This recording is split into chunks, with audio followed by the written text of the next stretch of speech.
Our next guest today just won a spot in the top 10 in the world for auctioneer calling. Give this a listen.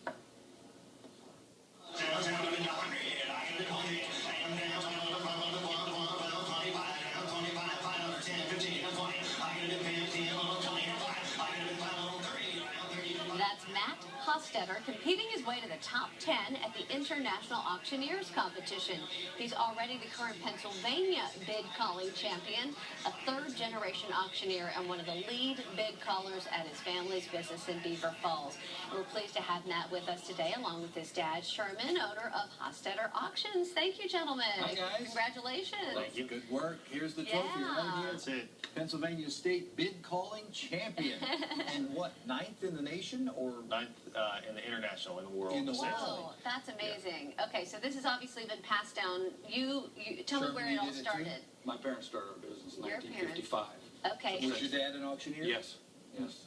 And then how did you teach each other? Is it just by listening, or do you actually practice? How does it work, Matt? How did you learn? Well, I obviously learned from my father, and then I've just picked up from other auctioneers. As a matter of fact, I have dozens of CDs of hundreds of hours of other auctioneers that I listen to, and my wife, she hates riding with me anywhere because I constantly listen to. Yeah, and just try to work on my chance.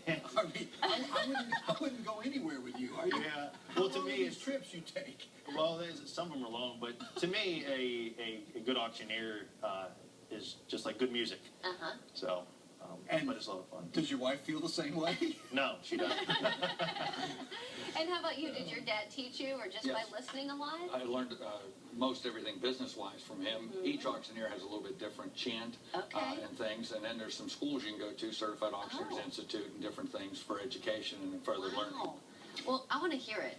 Can we hear you do a little bit, Matt? Sure. Yeah, sure. Okay. I'm gonna been 100, I'm gonna been 92, I'm gonna been 200, 300, I'm gonna been 3, 4. I'm gonna been 400, I'm gonna been down here, 400. So 300 KDKA. I love it. It is. It's got its own cadence and rhythm. It's really cool. Can you do it too? And I want to hear a little the difference. Oh yes, I Has it read been a while? one beforehand. Oh, sorry. I got 100 and a quarter, 1 quarter and a half, 1 and a half, 35, 35, 200 over there, give me 2 here, and 2 and a quarter, now half, 2 and a half, 275. So 2 and a half. Nice. That is cool. Look at the way he's making eye contact. They both did. You guys both made eye. You would look at me, and then you would look at Christina. Typically, I'm going to go like this too and make a positive suggestion for you to go ahead. Okay, right. Yeah. Because just tell me how it works, guys. Early on, you don't know who the bids are coming from, but eventually you narrow it down to just 2 or 3 different people, and eventually just 2, I guess. Right. And you get them bidding against each other, right? Yeah, yeah. And then you can you can throw in some things to try to get them to bid one more time. You know, like what? Go ahead one more time, or don't lose it for that, or try it one more. It's worth more. Sometimes if there's a guy and a girl bidding against each other, I'll say to the guy, "You're not going to let a girl beat you, are you?" And then then he'll bid, and then I'll turn to the girl, "You're not going to let a guy beat you, are you?" And then she'll bid.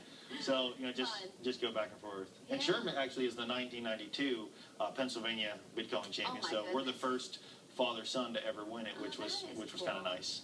Almost exactly 20 years apart, right? Almost, yes. Trophy. So what kind of things, auctions do you guys have through your business?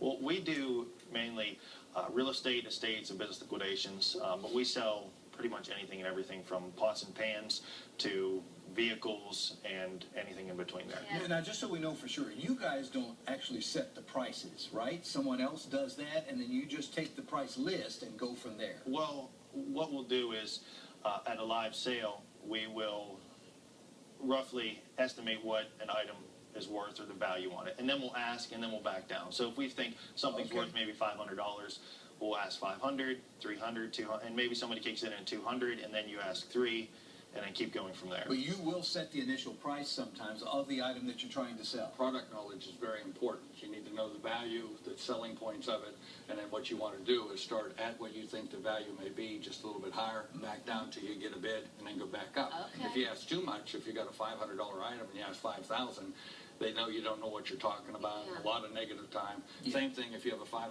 item and you ask for $10. It's way so you got to know values and products. Interesting. What's the most expensive thing you've ever auctioned off? What's the most money you've ever gotten?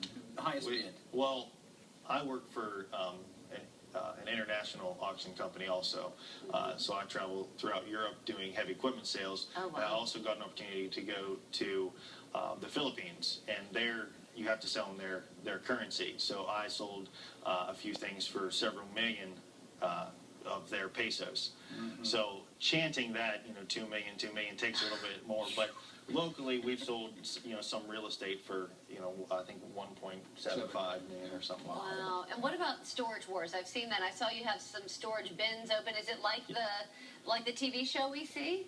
Yeah, it's similar. We do, technology's kind of changed our industry, and we do a lot of online only auctions. So, if you go to shauctions.com, you can see a bunch of different auctions, but we do have storage units where it's just like Storage Wars, where, you go, just have a time to look at the bin and then bid from there. Yeah, cool. All right, can you give us one more call?